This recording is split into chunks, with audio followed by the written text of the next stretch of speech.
De todos los grupos de animales que han existido, diría que es justo decir que los dinosaurios han sido de los más poderosos, y en su apogeo establecieron un dominio que no sería desafiado durante más de 140 millones de años, lo que llevó a que toda una era, el Mesozoico, se apodara la era de los dinosaurios. Durante este tiempo, ningún otro grupo pudo siquiera acercarse a desafiar su dominio en tierra, y solo cuando el árbitro intervino hace 66 millones de años, en forma de un gran asteroide, las cosas cambiaron. El impacto del asteroide fue catastrófico para la vida, matando al 75% o más de todas las especies. Pero los dinosaurios se vieron especialmente afectados debido a sus grandes tamaños, y en poco tiempo, todos los dinosaurios no avianos habían desaparecido de la faz del planeta. Sin embargo, esto no fue el fin para los terribles lagartos, ya que un grupo logró llegar al Cenozoico y está a nuestro alrededor: los dinosaurios avianos, es decir, las aves. Este grupo de animales familiares es 100% dinosaurio certificado y pertenece al clado de los terópodos. Hoy se encuentran en todo el mundo y están representados por más de 10.000 especies vivientes, algo impresionante. Aunque ninguna ave viva posee la misma presencia imponente que los dinosaurios no avianos, lo que algunos no contemplan es que poco después de la desaparición de los dinosaurios no avianos, surgió una familia de terópodos carnívoros que terminó siendo casi tan aterradora como sus predecesores, y que fue el intento de regreso más fuerte de los dinosaurios hasta la fecha. Este amenazante grupo de dinosaurios avianos vivió principalmente en la Sudamérica prehistórica y llegaría a crear una poderosa dinastía que duró decenas de millones de años: los fororrácidos. Y a algunos quizá este nombre no les diga nada, pero su apodo seguro que sí, ya que con los años se les han llamado a menudo las aves del terror, porque además de ser dinosaurios avianos incapaces de volar, eran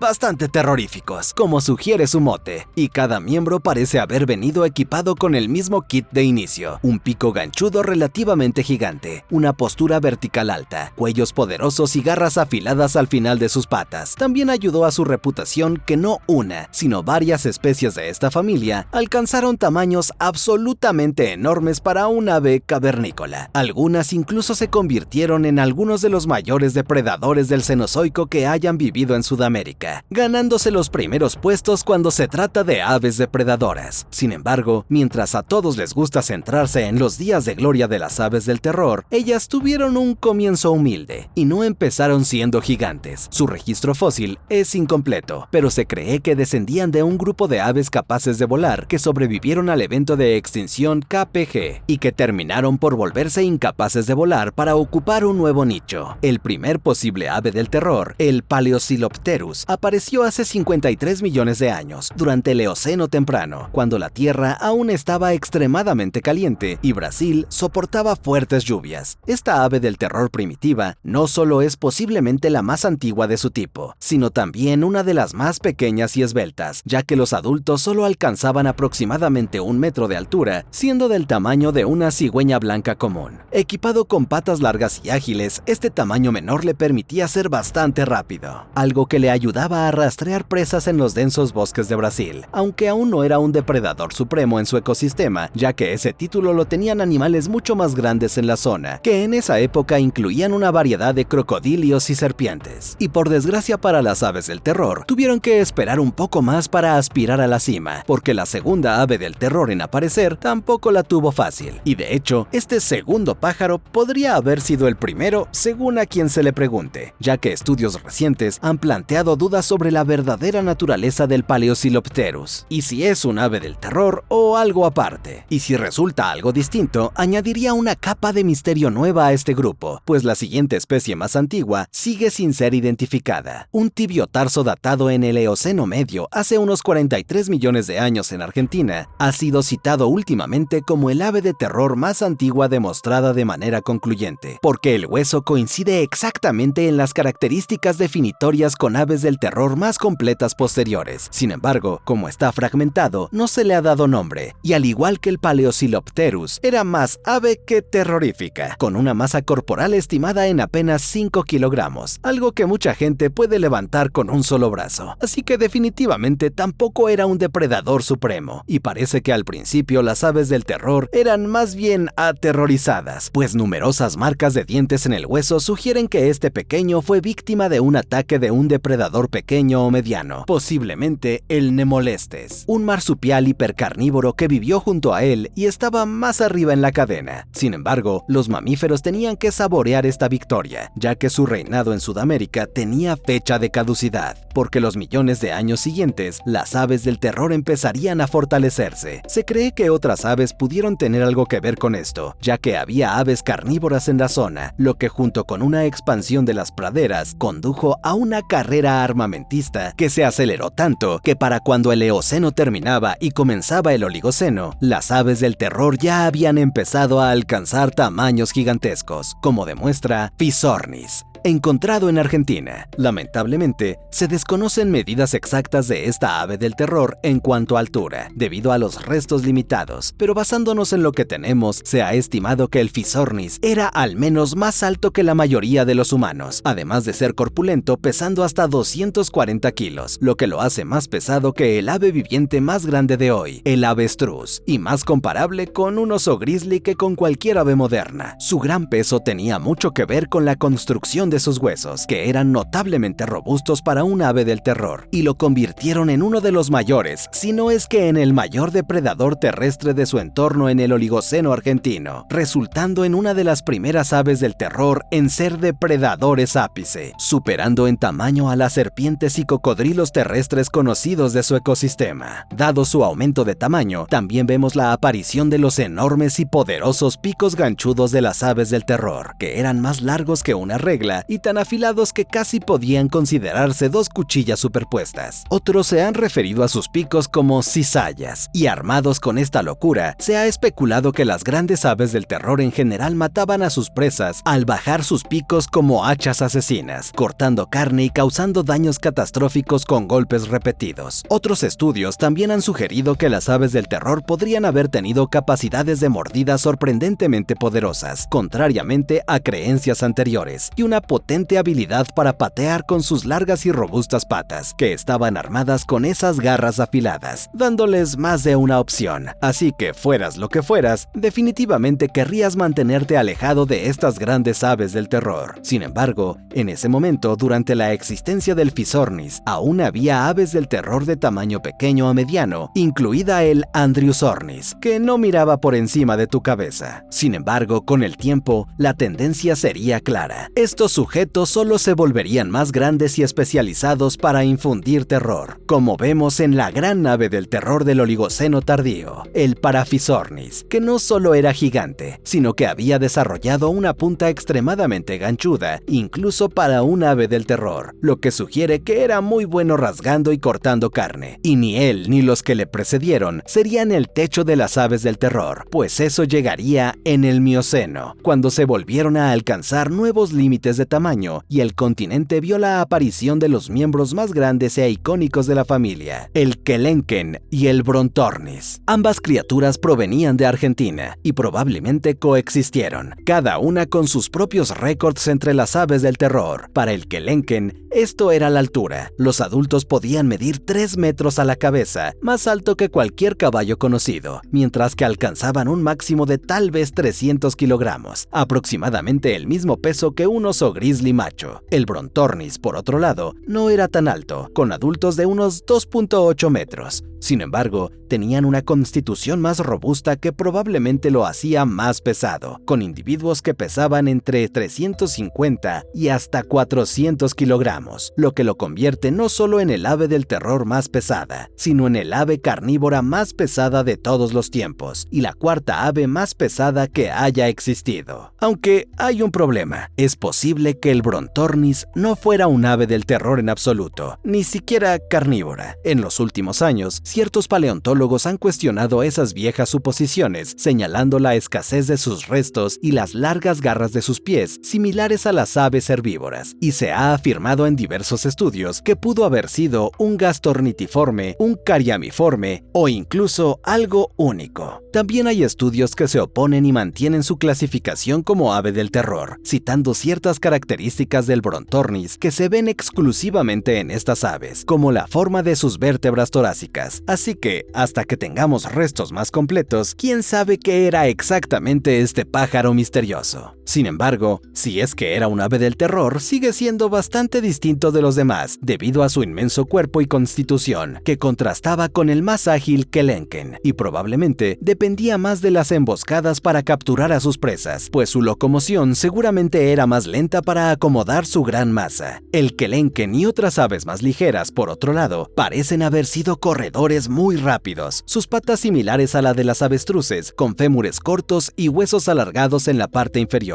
les permitían perseguir presas a gran velocidad. Los paleontólogos creen que estas aves del terror podían superar los 48 km por hora, más rápido que el ser humano más veloz, lo que les permitía cazar casi cualquier animal de su entorno, pese a su tamaño. Y no solo en Argentina surgieron gigantes como el Kelenken o el Brontornis. En la misma época, en Colombia, apareció otra ave del terror gigantesca. A finales de 2024 se publicó información sobre un hueso de la parte media de la pierna de un ave del terror no identificada, hallada unos 20 años atrás, y que podría pertenecer al mayor ejemplar de este grupo. El hueso es lo único que tenemos, por lo que no hay confirmación, pero sus dimensiones sugieren que la especie pesaba al menos más de 150 kilos y medía más de 2.5 metros. Las estimaciones más optimistas apuntan a que pudo ser entre un 5 y 20% más grande que cualquier cosa vista antes en la familia, lo que la colocaría entre las 3 aves más grandes de todos los tiempos. Lo curioso es que este hueso muestra señales de depredación, siendo el sospechoso el mayor caimán conocido y quizá el mayor crocodiliano, demostrando que los reptiles estuvieron bien tras el asteroide. Se cree que esta ave se acercó demasiado al agua y acabó siendo comida de otro, pero aún así se le considera un depredador ápice, porque no tiene depredadores naturales. Seguramente la mayoría de los animales a su alrededor la temían,